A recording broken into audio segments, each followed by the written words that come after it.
It's almost 7 in the morning. Tan and I are in Sedona right now. And it's 37 degrees outside. It's pretty cold. Yeah, we came here in the dark last night and we didn't see any of these mountains in the background. They're pretty nice. Called mountains or are they called something else? Red rocks.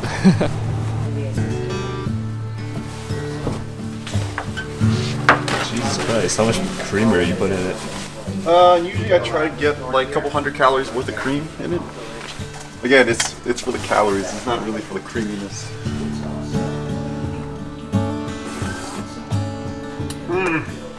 Also, any amount of cream kills bad coffee, so.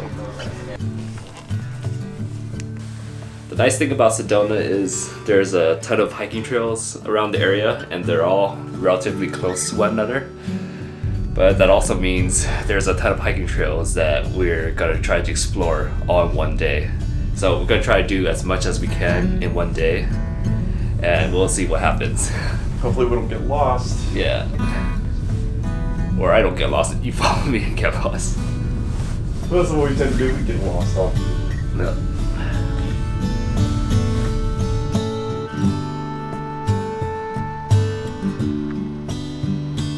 Went to 2 other trailheads trying to find one of these pay stations. The first trailhead didn't have a pay station. The second trailhead had a pay station, but it was completely off because these things are solar powered. This thing is on and finally, this is what we're looking for.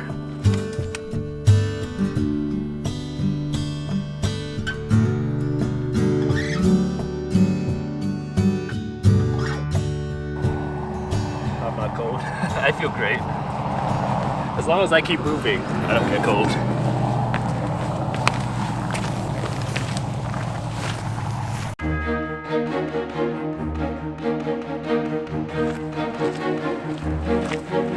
People journey to Sedona for a variety of reasons. Known for its red rocks and natural beauty, Sedona offers numerous hiking trails to explore. First hike of the day and we're already climbing a mountain. Fortunately, this trail is pretty short. It's supposed to be flat and easy today. Ted and I decided to start off the day by climbing up Doe Mountain to survey the surrounding landscape.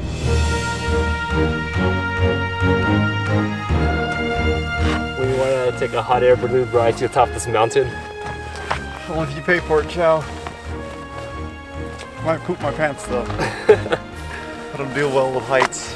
Nice thing about the Doe Mountain Trail this early in the morning is no one's here. Tan and I got the whole trail to ourselves and we're witnessing a beautiful sunrise with hot air balloons around us.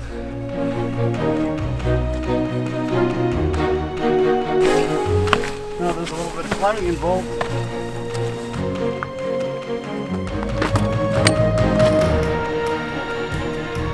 Higher and higher we climbed. The morning sun warmed our bodies and revealed to us a new land to explore.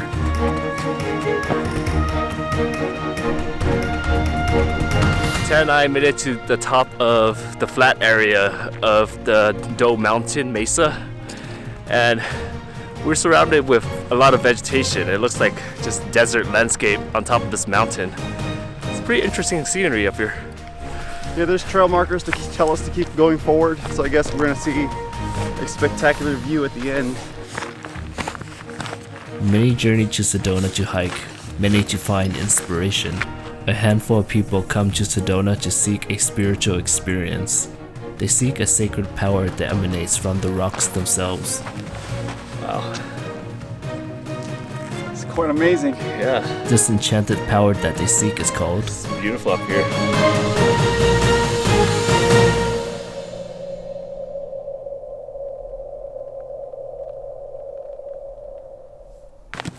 Yeah. It's just a straight drop all the way to the base. A several 100-foot drop. You're not gonna survive that, you fall. So how much to lean over the edge and do a pull-up? Not enough money. But if you're not afraid of heights, then the view from up here is absolutely fantastic. you could see the whole of Coconino National Forest. It's less dense than any other forest I'm used to. I think we should use the word forest with air quotes. Forest. What's his name? That guy. It's like Sonia Jackson, that one guy. Yeah, I forgot. But he was part of Kano's clan. Yeah. He made like the most hilarious falling sound. Yeah. Oh, that was like one of my favorite games for N64. Rising 450 feet above its surroundings, Doe Mountain offers impressive panoramic views, especially at sunrise or sunset. Standing on the flat-top mesa, we saw many of the prominent landmarks around Red Rock Country. Feels really nice and warm up here. My body's all warm up now, even though it's like mid-30s right now. I don't feel cold at all. We had to hike a mile up to get to this mountain. You know, sometimes living in the city for a very long time, it's kind of, I guess, amazing to actually realize that places like this actually exist in nature. That all of this was made by nature and not by man. We wanted to stay on the mesa to watch more of the sunrise, but we knew we had a long journey ahead and we had to get going to our next destination. Yeah, these rocks are slippery. Well, you are wearing running shoes. With mountains, sometimes going downhill is a lot harder than going uphill.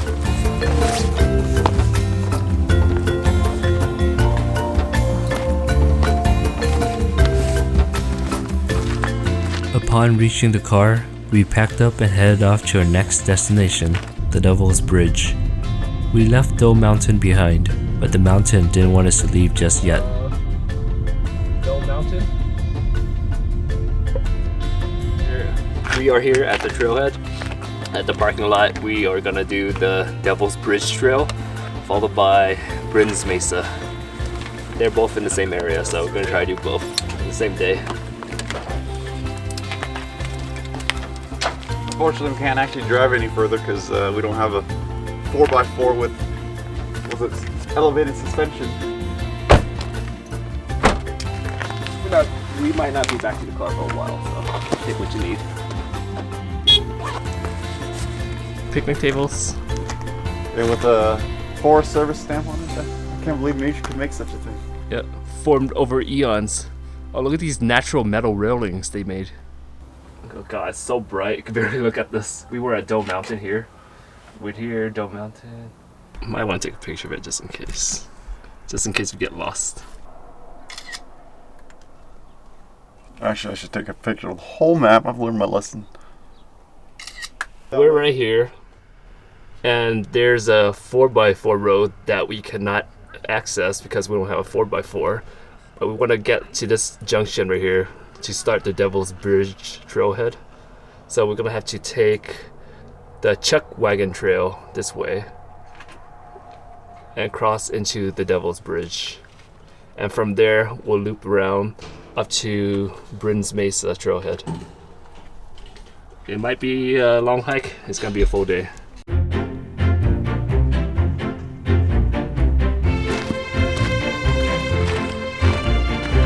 Everywhere we go, man, we see these cairns. It's like, wow!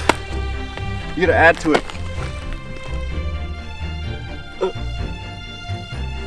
Son of a bitch. Montana's just Jenga. I contributed. And then it's gonna be blown over by a slight gust of wind. So then, how bad were the restrooms here? Pretty gross, but I would say that the one that takes the cake is Yosemite. I think Yosemite had the grossest restrooms. Because you can smell those ones from half a mile away. Yeah, this one you can only smell the moment you open the door. And one of the stalls ran out of toilet paper, so like, I think I'm gonna go to the other restroom. All of a sudden, we're enclosed by a bunch of trees.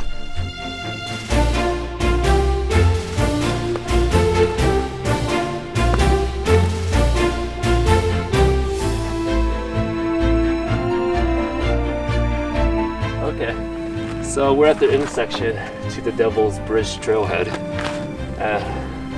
This is the end of the Chuckwagon Trail for us. We're gonna continue this way. see the Devil's Bridge. Crossing the Chuckwagon Trail and onto the 4x4 road, we left a bit of forest behind and walked on a red, sandy path. It's just from all the red sand, right? We followed the numerous footprints and signs for the Devil's Bridge. It seems like all the footprints we were following are going in the same direction.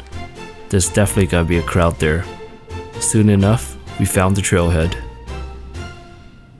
Ted and I made it to the trailhead to the Devil's Bridge, and we just hiked about 2 miles in. I think all together today we'll probably do about 13 miles if we do Brins Mesa as well. We'll see. The Devil's Bridge Trail is one of the most popular hikes in Sedona that takes you to a natural, scenic rock formation. As we walked down the sandy path, Ted and I felt dwarfed by the towering sandstone cliff walls around us. Of course, more cairns rested on the side of the trail, constantly being destroyed, rebuilt, and maintained by the community of hikers. We walked to a portion that's shaded behind the mountain, and all of a sudden the temperature just dropped drastically. It's really darker and it's really nice and cold. It's perfect for going uphill like this.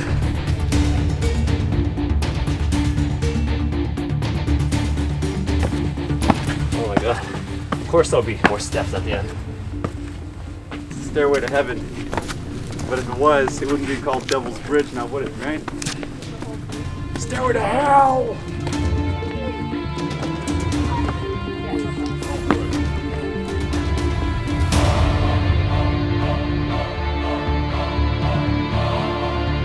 Rising 50 feet high, this sandstone arch is the Devil's Bridge.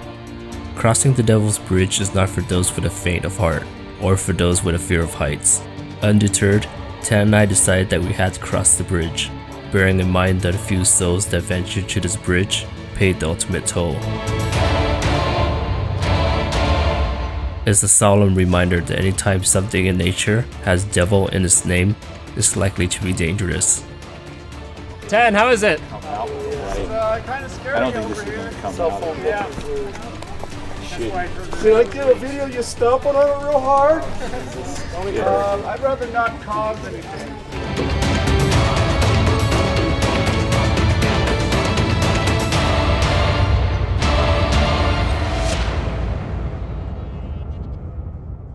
Walking across, there's a bunch of areas where you just slip off and fall into the...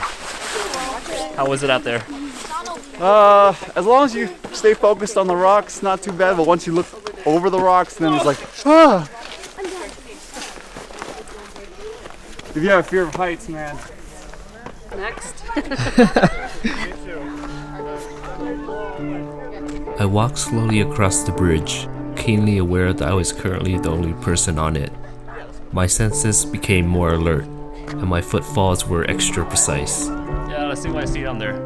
I was too busy paying attention to the ground and staring over the abyss that I failed to notice the beauty around me. It's a pretty steep fall, Ted.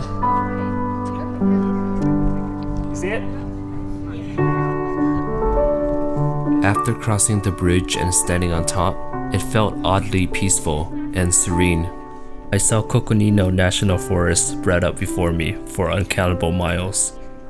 Sedona's famous red rocks stood glowing in the late morning sunlight. Their ancient sandstone walls echoed an ancient past and have seen the rise and fall of civilizations. I wondered how many people came before me and stood in the exact same spot. There was no devil here. Strange. It didn't spark. Is this energy the vortex that many people claim lies in this region? Or just a wary and hyper-alert mind, pumped full of dopamine? It feels good to be back in the sunlight. It's so much warmer here. As soon as you step back into the light, the temperature just rises and you can feel the thermal rays on you. It was much too cold in the shade. I would say it was like low 30s in the shade. So what we did was at Chuckwagon, we took this intersection to get onto the 4x4 road, as opposed to we could have continued on Chuckwagon and meet back at this trailhead. So what we're gonna do is continue north. I guess this is north, yep. Yeah. Towards Brins Mesa Trail. Yeah, so we're gonna go back on the 4x4 trail, go up to the Brins Mesa Trail up north here, and from there go down to the intersection of Soldier Pass Trail, and from there we'll decide how we're feeling, and we could do the loop of Soldier Pass and then head back from there. This is roughly a mile, right, to get there? Yeah, that's about a mile. All right. Tan and I made it back to the 4x4 road, and we just saw a guy playing with a drone, even though there was a sign right in front of him that says no drone zone, because we're near an airport. You know what, Charles? Some people just don't care. They're rebels. Yeah. Because, you know, the rules say it doesn't apply to me.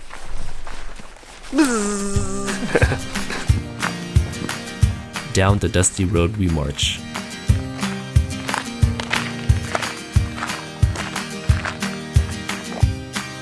Prickly pear cacti litter the side of the trail.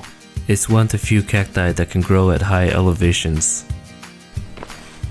After sharing the trail with so many people on the Devil's Bridge, it was nice to have the road to ourselves again. It seems like not many people go this way, as we saw no one else walking in our direction. It does look like the path of a river, or how a river would flow downhill, and we're just walking against it at the moment. But good thing it's not raining. By now, it was noon and the sun beat down upon us. We were glad to see the signs for Brins Mesa and lots of shade.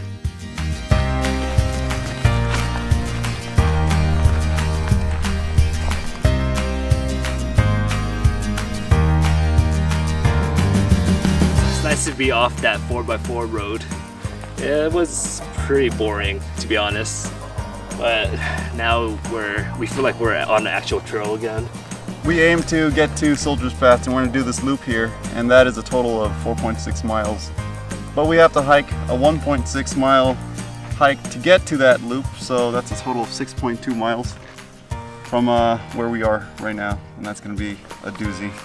We're going to do the Soldier Pass Trail, and then we'll go down to 7 Sacred Pools, to the Devil's Kitchen, Cibola Pass, and back up Brins Mesa Trail. And that should take us back to where we are here. And from there, we go all the way back down and home to our parking lot, which is somewhere here. All right, we got a long hike, let's go. Sedona is, in a word, strange.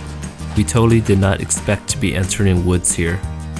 Geologically, Sedona sits at an elevation of 4,500 feet, and is where the uppermost regions of the Sonoran Desert merges with the conifers of Coconino National Forest, producing a habitat suitable for both cacti and tall trees.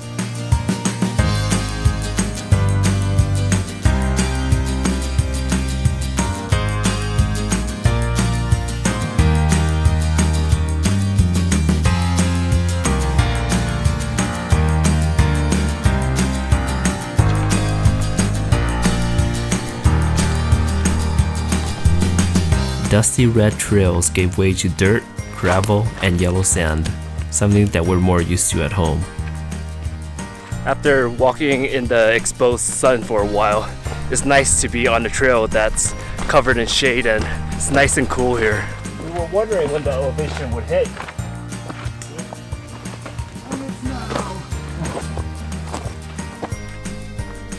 We did not see anyone else on the trail. This is both a good and bad thing. We were pretty far out and had to be careful not to get hurt or stumble. We made it, Chow, to the intersection. Alright.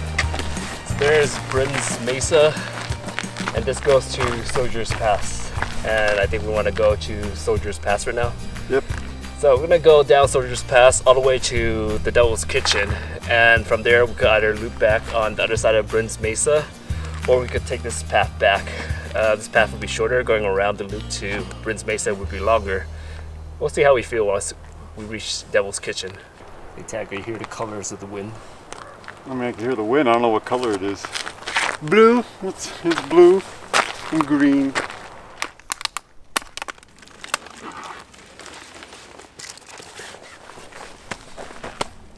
Everything's gonna turn red later on. Red and brown.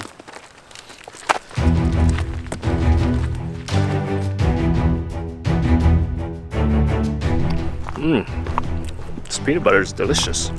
I'm always like fluctuating between putting on jacket, taking off jacket.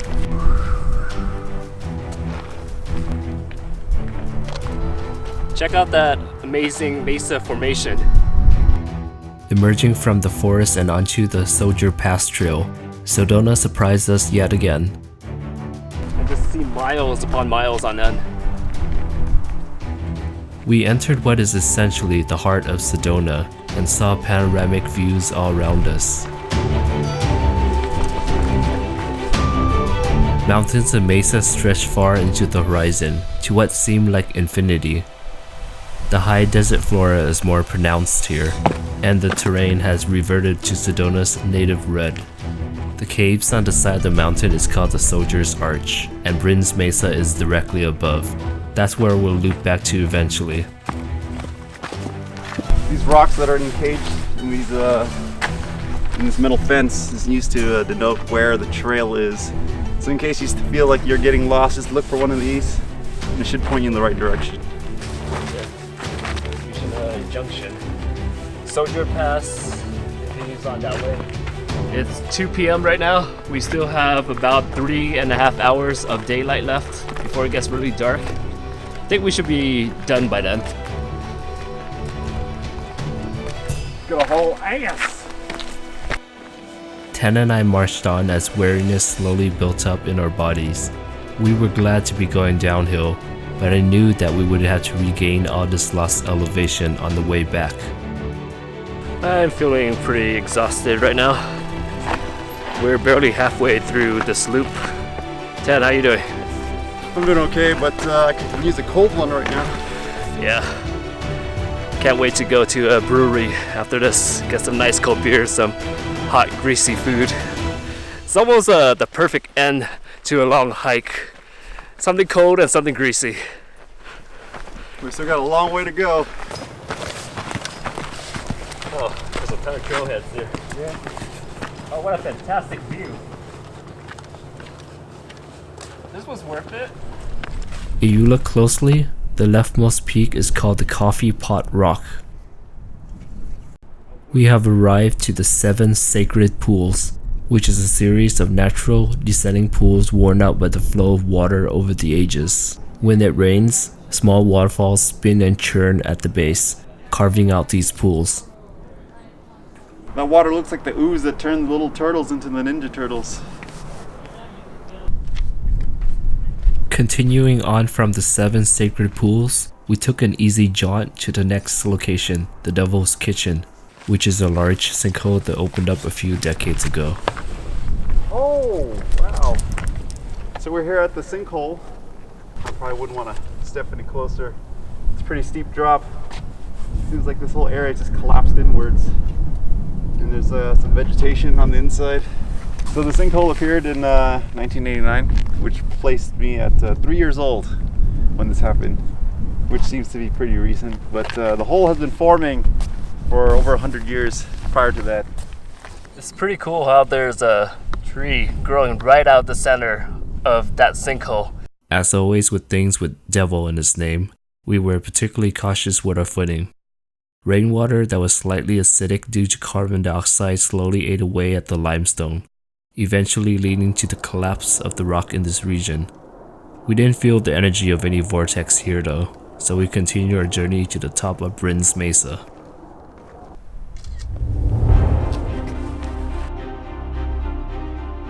So we're going that way? Yep, this is the trailhead, and I calculated all the distance we have left. 7 miles to the parking lot. 7 miles. Yep. So a little more than 10K. We could run that, right? Well, we could. The sun hasn't set quite yet, but it did go behind the clouds. And all of a sudden, the land here just changed to a completely different color, different shading. The red landscape here is taking more of a orange, reddish tinge. It's quite a spectacular sight to behold. Even the mountains in the background have the same hue.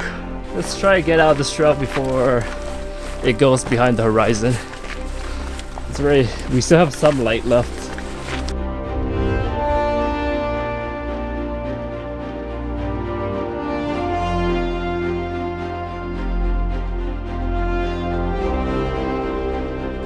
When you've hiked for so long, at a certain point, everything becomes automatic.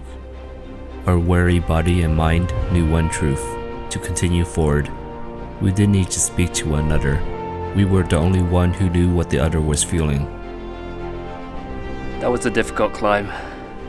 We're heading towards the intersection of Soldier Pass and Brins Mesa, and once we reach it, we just gotta go straight and continue on Brins Mesa towards the 4x4 trail. I'm just taking a little break here. I'm eating these dried cranberries, and these things are freaking delicious right now. Perfect amount of sugar just to give me the energy I need to finish the rest of the hike. Alright, let's move on. I've been sitting here long enough.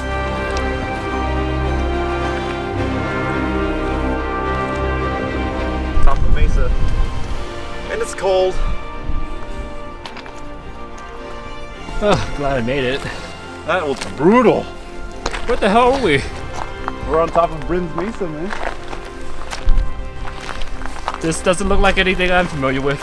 It was rocky terrain and all of a sudden, almost grassland and trees. What? The sun's about to set. A vortex is not something that's tangible. Everyone has their own vortex spot, and I found mine. We've hiked for hours, traversed mountains and mesas, and in this last act before our descent, I found a simple peace watching the sunlight fade. Although Tan would later claim that was simply a state of mind, a vortex can best be described as an energy of inspiration, and there's no denying that people come to Sedona to be inspired by all its natural beauty. We've been moving all day that we forgot to stop and enjoy the moment, to find the energy of a land larger than ourselves, to relax and feel recharged. A moment is all it takes. Oh man, it's windy up here. I feel like my stuff's gonna fly away. At least it's a nice cool breeze, but once the sun goes down, that breeze is gonna turn into an icy wind. In 2006, the Brins fire burned down more than 4,000 acres of forest. The land is still covered with remnants of burnt trees, but new life and energy has slowly healed the scars over time.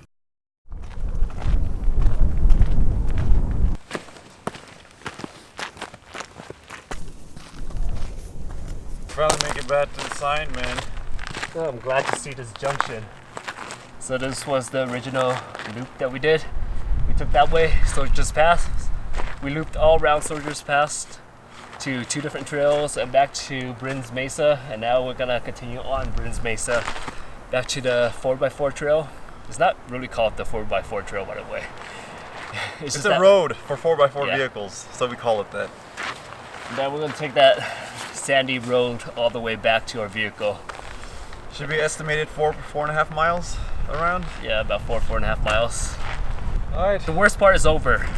All the uphill is over. The rest is all downhill. Hopefully. Yeah. Hopefully our legs stay in one piece. Yeah. Don't fall off. Pretty sore, but we need to stretch out. Looks completely different this time of day.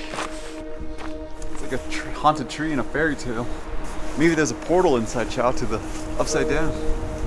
You want to check? Nah, it's alright. The forest that we walked through in the afternoon is looking drastically different and a little bit intimidating. All the dead tree branches look like they're trying to reach out to you just to grab you. Hey Tam, what do you do if you turn around that corner right there and you see freaking Slender Man just standing there waiting for you? I'm gonna muster everything I have and start running, and then my legs will fall off and he'll just like... What does Slender Man do to you again? What's his thing? He makes that static noise and it gives you a game over. Oh damn, dude, I hate game overs. I get a game over in life. There's no restart. Damn it, no restart. Twisted is the word I would use to describe the land. The map I had built in my mind in the afternoon is now distorted from new sounds and shadows. We weren't too worried about making it out of the forest as we still had a bit of sunlight left. The final glow of sunset gave us a sense of calm as we finally pushed out of the trees.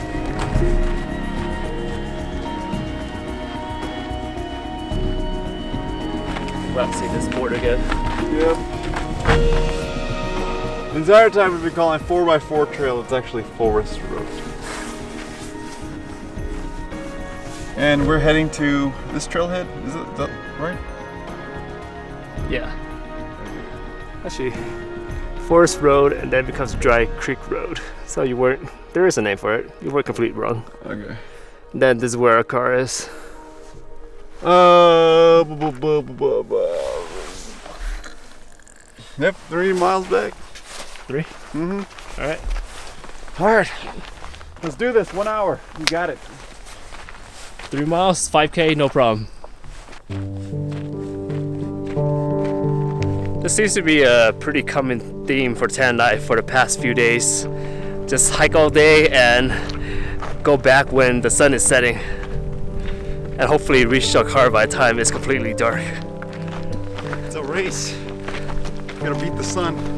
It's getting pretty dark, so I'm gonna bring out my headlamp. We're, I think, 2.5 miles to our car, so I don't want us to trip and stumble on the last portion of the hike and injure ourselves because it's dark. So let's get some light out. Cool. Alright, we're ready. We're back where we started, the Devil's Bridge Trail. That means we got another little over a mile until the parking lot. Alright, we're getting close. I'm getting happy just to see any road signs at this point. Been walking in the dark for a good hour now. Pretty sure our car is gonna be the last one in the parking lot. Yeah. Is that it? Is that the end of the road? I think, yep, it's the end of the road. Woo, we made it! Oh, it's kind of emotional. Yeah, don't trip now, break your ankle, Tan. Yes, but don't trip on this part.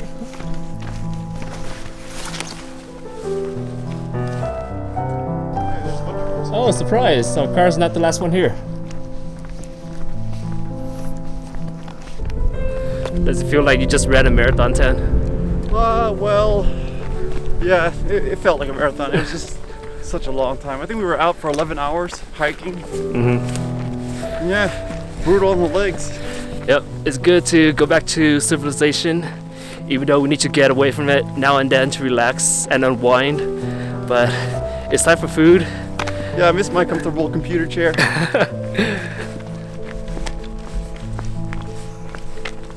It's getting mighty colder.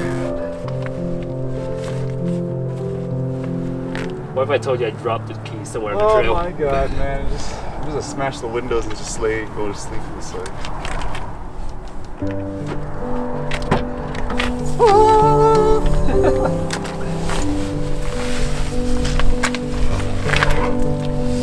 Alright. Managed to save all the water bottles. Don't trash the trails.